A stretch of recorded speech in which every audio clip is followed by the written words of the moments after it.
Buenas noches. Anteriormente, cuando habíamos tenido la oportunidad de compartir, habíamos comenzado a estudiar la epístola de Segunda de Juan.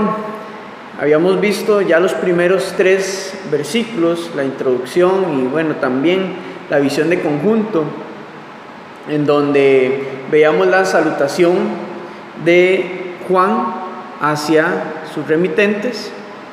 Estamos en la epístola de Segunda de Juan, en el único capítulo que hay, capítulo 1. Entonces, durante el inicio y la salutación de esta carta de Juan, se enfocaba principalmente en la permanencia de los remitentes de esta carta en la verdad de Jesucristo. Este era el fundamento del gozo y del amor de Juan por estas personas. Y vimos también la bendición de recordar la gracia y la misericordia y la paz que podemos encontrar en nuestro Señor Jesucristo. En el versículo 3 nos habla de eso. El final de su salutación, Él bendice a estos hermanos, que la gracia, la misericordia y la paz del Señor Jesucristo esté con ellos. Y esto fue parte de la introducción de esta carta que estamos estudiando el día de hoy. Un comentarista escribía sobre estas bendiciones, que resaltamos la bendición de Juan sobre estas personas, porque con la gracia recordamos que recibimos lo que no merecemos. Y eso es la gracia, recibir lo que no merecemos, que en este caso era la muerte por causa de los pecados, sino que en lugar de eso recibimos su bondad y su salvación. Con la misericordia recordamos que no recibimos lo que sí merecíamos, que era la muerte eterna, sino que más bien, en lugar de eso, el Señor nos dio vida eterna y salvación. Y la paz la recibimos al recordar estas dos cosas, la gracia y la misericordia, porque eso es lo que nos va a dar la paz que ni este mundo ni nadie más va a poder darnos, porque su gracia y su misericordia descansan en Jesús. Entonces, para nuestra sección de hoy, vamos a continuar con el tema principal de esta carta, que es el vivir en el amor de Dios de acuerdo a la verdad de Jesucristo. Vivir en el amor de Dios de acuerdo a la verdad de Jesucristo. Y cómo no perder el fruto de nuestro trabajo en el Señor. Así que vamos a leer nuestra sección de hoy, que está desde el versículo 4 al versículo 8. Dice así: mucho me regocijé porque he hallado a algunos de tus hijos andando en la verdad, conforme al mandamiento que recibimos del Padre. Y ahora te ruego, Señora, no como escribiéndote un nuevo mandamiento, sino el que hemos tenido desde el principio, que nos amemos unos a otros. Versículo 6. Y este es el amor, que andemos según sus mandamientos. Este es el mandamiento, que andéis en amor, como vosotros habéis oído desde el principio. Porque muchos engañadores han salido por el mundo que no confiesan que Jesucristo ha venido en carne. Quien esto hace es el engañador y el anticristo. Mirad por vosotros mismos para que no perdáis el fruto de vuestro trabajo, sino que recibáis el galardón completo. Nuestro primer punto se basa en caminando en la verdad. Lo que vemos primeramente acá en esta sección es la alegría de Juan al encontrarse hermanos que andan y caminan en la verdad, así como el Padre se los ha mandado desde el principio de su conversión, como los apóstoles o como el apóstol en este caso les ha enseñado. Así que cada uno de los cristianos, cada uno de los creyentes, estamos llamados a caminar en esa verdad, como se nos ha enseñado, conforme a la palabra de Dios. La palabra andar o caminar, según su significado original, es utilizado acá para referirse a la realidad de cómo debía ser la vida y el comportamiento del cristiano.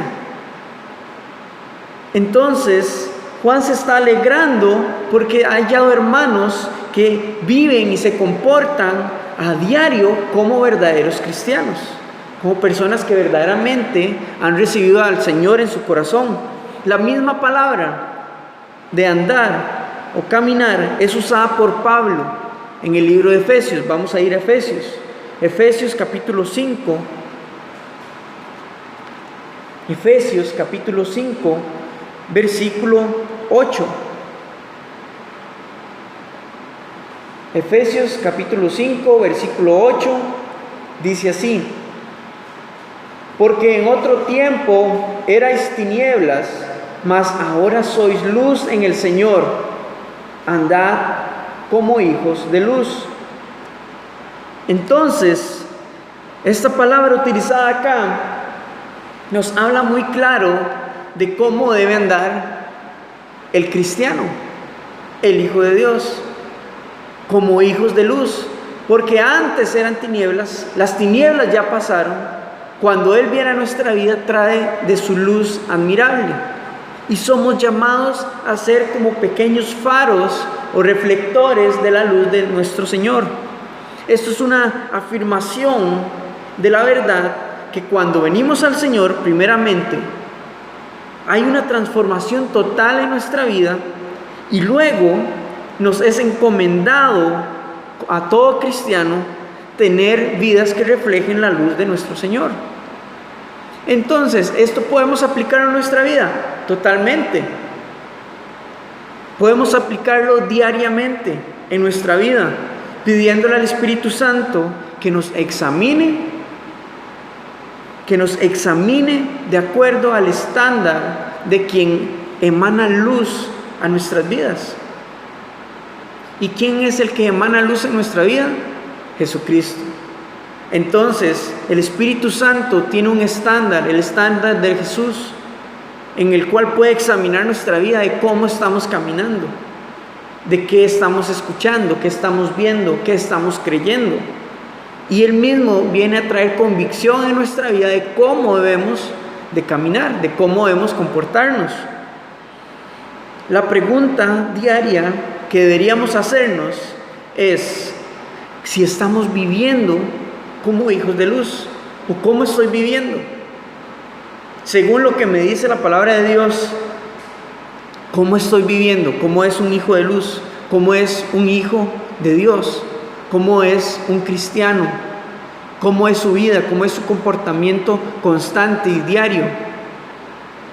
Porque eso es andar en la verdad, el vivir como nuestro Señor. Y eso es totalmente posible. El ser como Jesús es totalmente posible, siempre y cuando nosotros nos apeguemos a Él, a su palabra, a su bondad, y tengamos vidas dedicadas a buscarle apasionadamente. Y nuestra vara de medición, ¿dónde la tenemos? Porque nos habla de vivir como hijos de Dios, como hijos de luz, o caminar en la verdad. Pero ¿de qué nos está hablando acá? Vamos a ir al Evangelio de Juan. Juan capítulo 13. Juan capítulo 13, versículos 34 y 35. Este es el estándar, esta es la vara con la cual nosotros podemos medir en dónde estamos y cómo estamos caminando. Juan capítulo 13, versículo 34, 35, dice así: un mandamiento nuevo os doy, que os améis unos a otros como yo os he amado, que también os améis unos a otros. En esto conocerán todos que sois mis discípulos, si tuviereis amor los unos con los otros. Totalmente es sencillo de comprender y es algo alcanzable. No tenemos que memorizar mucho, más que el Señor nos está llamando a amar a nuestros hermanos como Él nos ha amado. Y todo esto tiene mucha coherencia. El andar en la verdad es amar a nuestros hermanos. El andar como hijos de luz es amar a nuestros hermanos como nuestro Señor. Y este es el deber de cada cristiano. Y este es el estándar de vida que debemos de nosotros desarrollar en nuestros hábitos, en nuestras decisiones, nuestros planes diarios. Todo debe girar alrededor de este mandamiento. Y esa es la manera en la que nosotros vamos a poder reflejar luz a los demás. Y cómo los demás van a poder identificarnos como hijos de Dios. Podemos preguntarnos incluso, y esto nos va a ayudar, cómo mis decisiones pueden afectar no solo físicamente, sino espiritualmente y testimonialmente la vida de los que me rodean.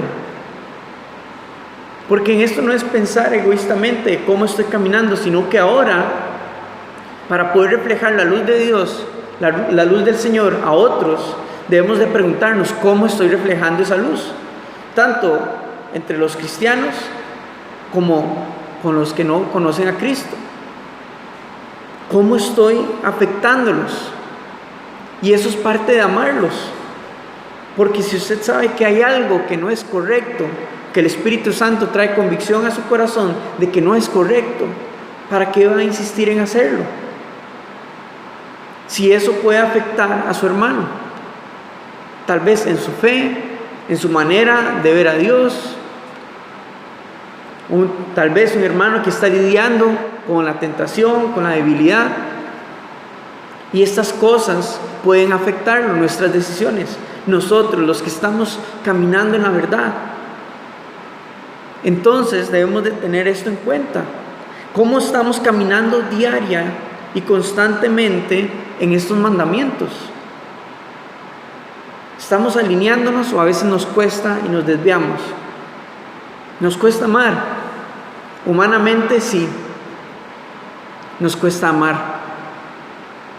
Pero con el Señor habitando en nuestro corazón, Él es nuestro ejemplo, nuestra guía, y nos enseña cómo poder amar como Él ama. Y el amor de Dios por mis hermanos es una característica de todo cristiano. Entonces, el amor de Dios es una de las principales características en su vida. Esa es otra pregunta. ¿Por qué soy característico? ¿Por la manera en la que hablo, que exploto, en la manera en la que impulsivamente actúo, o por la mansedumbre que el Señor pone en nuestros corazones para poder amar incluso a los que nos ofenden? ¿Estoy pendiente de mis hermanos, de sus necesidades, o estoy pendiente incluso de las necesidades de servicio de la iglesia? Esas son oportunidades que el Señor nos da de poder reflejar la luz, de poder amar a nuestros hermanos, de poder hacer a los hermanos sentirse bienvenidos en su casa, en este lugar, en su comunidad. Lo que Juan encontró acá fueron hermanos que están caminando en la verdad, y eso produjo gozo en su corazón. Y la palabra mandamiento, si nos damos cuenta en estos versículos, por ejemplo del 4, el 5 y el 6, se repiten constantemente. La palabra mandamiento es repetida en estos versículos, y es que nos quiere decir algo. Ese es el mensaje de Juan, es sencillo. El mandamiento es el que leímos en Juan capítulo 13. Y eso es en lo que se basa esta carta, en el amar verdaderamente como el Señor nos ha enseñado. No hay cómo perderse. Hay una razón también por la cual Juan no deja de recordar los principios y fundamentos cristianos en esta epístola. Y otra palabra que se repite es como en el principio. Como en el principio. Y esto nos quiere dar a entender de que cuando estamos a punto de desviarnos, que nos estamos perdiendo en medio de esta vida, el Señor nos llama a regresar al principio, a lo que Él nos enseñó, al principio de su palabra, la manera en la que Él nos expresó y nos dio su amor. para no perdernos. Si usted va por un sendero en medio de la montaña y comienza a desviarse hacia un lugar desconocido, puede comenzar a perderse. Pero un consejo práctico es regresar al camino por donde comenzó a desviarse, hasta llegar al camino principal y seguir caminando por ahí. De igual manera, nuestra vida cristiana, en el momento que sentimos que estamos desviándonos, pues la mejor manera de encontrarnos nuevamente es regresando al camino de su verdad, a su palabra. La razón por la cual Juan está recordando esto a sus hermanos es porque lo encontramos en el versículo 7. Vamos a leerlo nuevamente. Porque muchos engañadores han salido por el mundo que no confiesan que Jesucristo ha venido en carne. Quien esto hace es el engañador y el anticristo. Y con esto pasamos al segundo punto de esta enseñanza, cuidándonos de los engañadores. Sabiendo y permaneciendo en el camino de la verdad, el Señor nos está llamando a cuidarnos de quienes nos engañan. Juan les recuerda vivir conforme a la verdad de sus mandamientos, porque Él quiere que sus hermanos no caigan en el engaño y se extravíen, sino que puedan perseverar en Cristo. Y no solamente se queda ahí, sino que más adelante vamos a ver de que Juan les está animando a no extraviarse, a permanecer en la verdad, para que el trabajo y la obra del Señor que está haciendo en ellos desde el principio de su conversión no se destruya, no se pierda. Y parte de amar con el amor de Dios a nuestros hermanos es animarlos, es exhortarlos, es guiarlos hacia la verdad a través de la palabra de Dios. Y es lo que Juan está haciendo acá. Entonces, ¿cuántas personas, por ejemplo, usted conoce que estuvieron sirviendo en una iglesia, que parecía que tenían una relación con Dios increíble, pero que de repente ya no están, se desviaron, ahora niegan a Jesús con sus vidas, dejaron el cristianismo, se volvieron a otras sectas o a otros movimientos o a otras religiones? ¿Cuántas personas conocemos así? Muchas. Y estas personas lo que hicieron fue desviarse y han caído en confusión, incluso respecto a su identidad, y han comenzado a distorsionar el amor y la libertad que encontramos solamente en Dios. Y esto es algo que todo cristiano está expuesto. Por eso es que debemos estar atentos y apegados a los mandamientos de nuestro Señor para no caer en el engaño. Vamos a ir al libro de Gálatas. Gálatas, capítulo 5.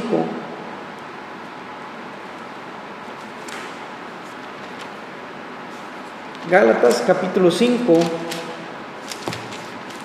versículos del 7 al 9. Gálatas 5, versículos del 7 al 9. Vosotros corríais bien. ¿Quién os estorbó para no obedecer la verdad? Esta persuasión no procede de aquel que os llama. Un poco de levadura leuda toda la masa. Es bien claro. Hermanos que han estado caminando bien en el Señor, ¿quién los estorbó? ¿Quién los engañó? Y nuestras vidas también. Nosotros, siendo cristianos, estamos caminando bien. Pero ¿quién nos estorba? ¿Quién nos puede persuadir a no obedecer la verdad? Porque un poco de mentira, un poco de engaño, como dice acá en Gálatas 5, nos puede desviar totalmente de la verdad de Cristo. Y así es como comienza el cristiano a perderse, a caer en filosofías, en pensamientos, en doctrinas que los llevan contrario a lo que la Biblia nos está hablando. Volviendo a nuestro texto, versículo 7, la segunda parte nos dice, todo el versículo 7 nos dice, porque muchos engañadores han salido por el mundo que no confiesan que Jesucristo ha venido en carne. Quien esto hace es el engañador y el anticristo. La palabra anticristo es usada en la Biblia solamente por Juan, acá en sus epístolas. Es solamente por él. Y su traducción del griego significa en contra de Cristo o también en lugar de Cristo. Esto es lo que significa la palabra anticristo.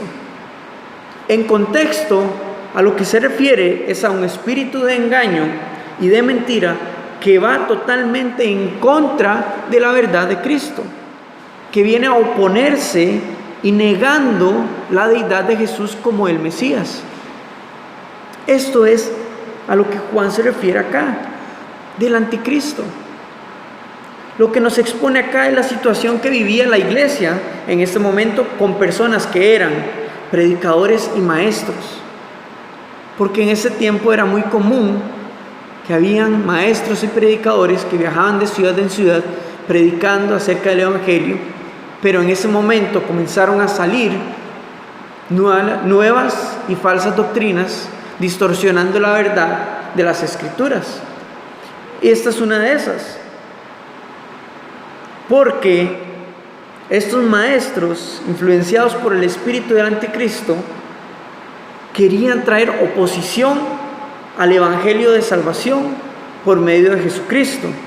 Venían a negar que Jesús era el Hijo de Dios, el Mesías, y en lugar de esto venían a sustituirlo, negando la existencia de un Cristo y trayendo mentiras persuasivas que confundieran y engañaran al cristiano.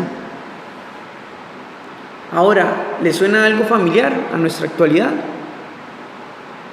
Teorías, filosofías, doctrinas, sectas, palabras, gente, predicadores, dice que cristianos que también están hablando y negando al mismo tiempo acerca de la existencia de Jesucristo.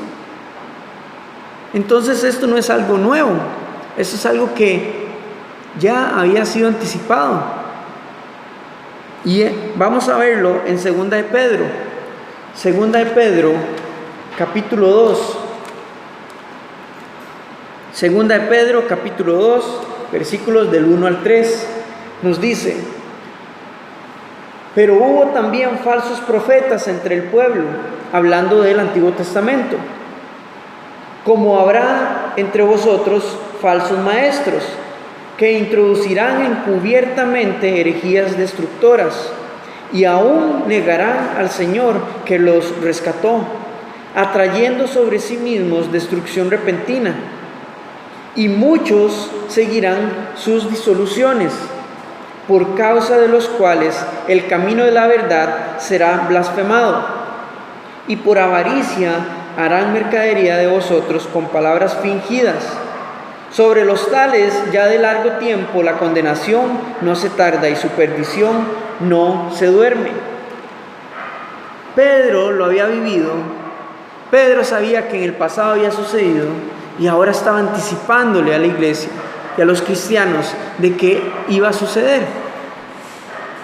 De manera sigilosa el enemigo iba a comenzar a traer destrucción, mentira y engaño a la iglesia.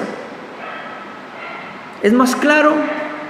Pues no lo sé, pero estos versículos lo ponen bien claro. ¿Dónde estamos pasando la mayoría de nuestro tiempo? ¿Qué estamos escuchando? ¿Estamos escudriñando la Biblia o escuchando predicadores que pueden distorsionar la verdad de Cristo?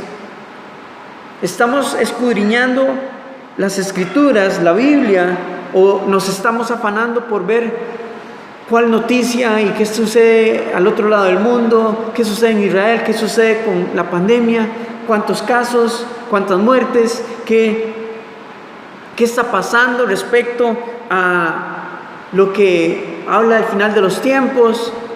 ¿En dónde está ocupando su tiempo? Porque estas cosas traen afán, traen confusión, pueden traer también ansiedad. Pero si nos centramos en buscar en la palabra de Dios y en concentrarnos en escudriñar la palabra de Dios, paz es lo que va a venir a nuestra vida. Y no importa qué sea lo que suceda a nuestro alrededor, si el Señor viene hoy, viene mañana, viene en 10 años, su vida va a estar segura en Él y descansando en Él. Pero es necesario que usted escudriñe la palabra de Dios. Cuando nos habla de que estas palabras se están diluyendo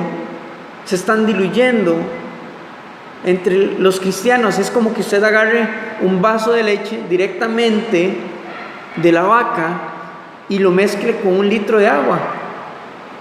Esa leche, su esencia se va a diluir.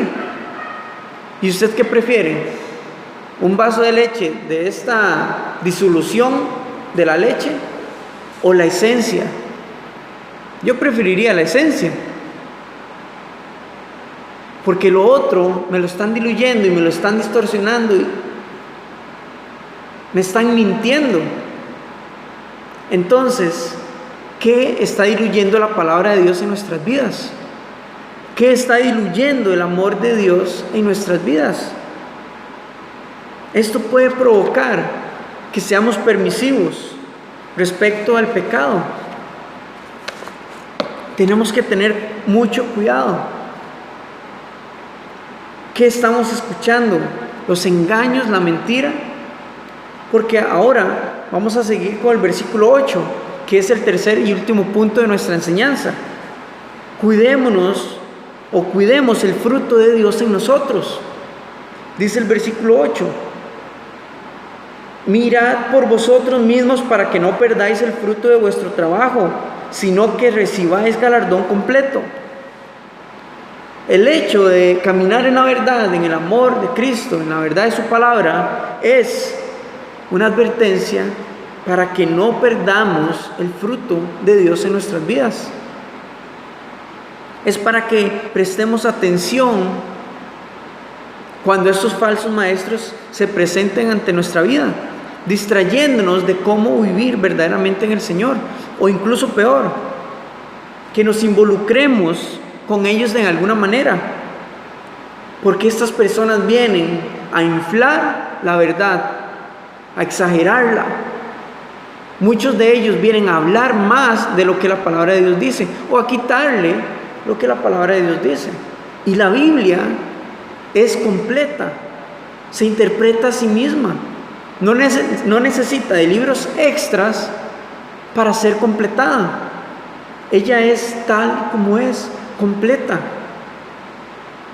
Que tengamos material o herramientas para poder estudiar es diferente, pero incluso ahí tenemos que tener cuidado, porque si usted estudia la palabra de Dios se dará cuenta que desde el Génesis hasta el Apocalipsis sigue una misma línea, no cambia, y es el mismo discurso. Todo apunta hacia la salvación del hombre, hacia Jesucristo, y a que solamente a través de Él podemos tener vida eterna y reconciliación con nuestro Padre, entre otras características y atributos de Dios. Por eso, la necesidad de leer la Biblia mientras estudiamos acá, para que usted pueda constatar que es verdadero lo que leemos, lo que estamos estudiando. Y si usted tiene dudas al respecto, puede venir delante de Dios primeramente, preguntarle al Espíritu Santo, y que Él pueda hablar a su vida. Y si no, puede venir con el pastor con sus preguntas y aclararlas. Pero si usted va a fuentes que no son confiables, probablemente usted pueda caer en el engaño. ¿Qué es lo que quiere decir Juan cuando vemos en el versículo 8, en la segunda parte, que nos dice: para que no perdáis el fruto de vuestro trabajo, sino que recibáis galardón completo. No habla de perder la salvación, sino de un galardón. Para poder comprender esto de una mejor manera, vamos a ir al libro de Juan nuevamente, Evangelio de Juan, capítulo 4.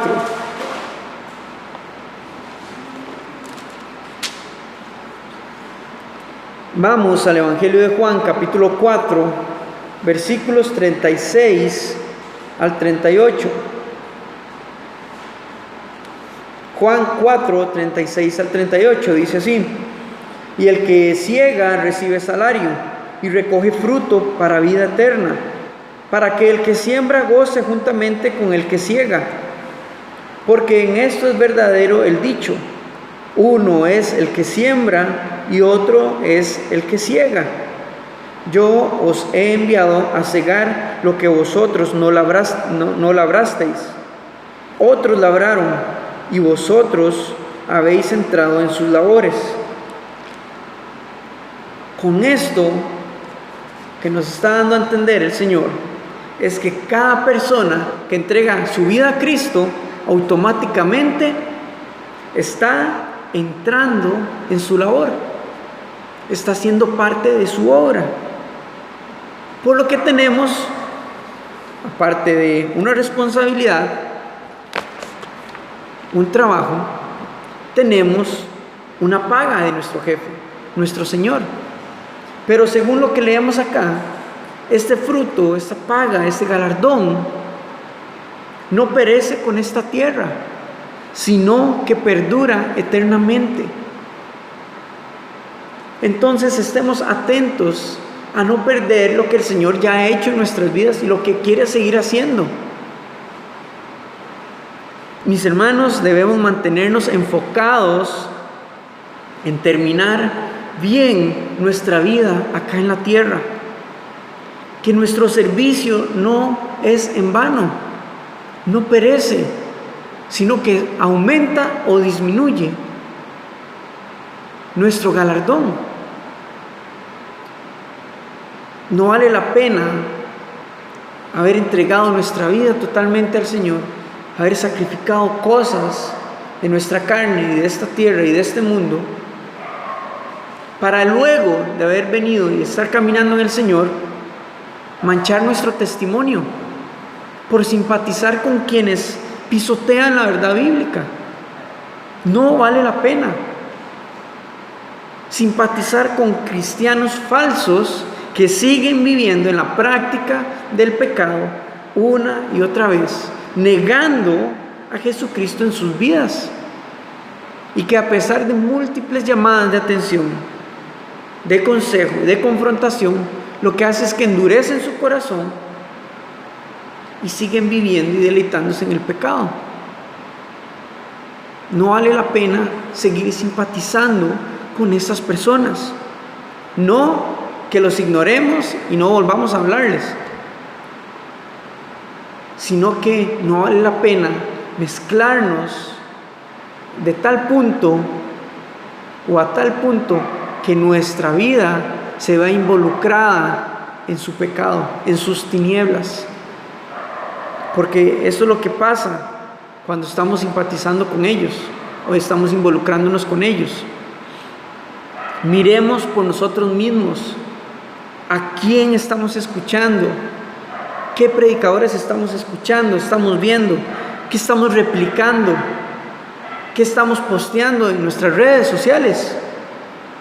Chistes de doble sentido, bromas, burlas, porque eso habla de nuestro testimonio, de qué es lo que estamos viviendo como cristianos.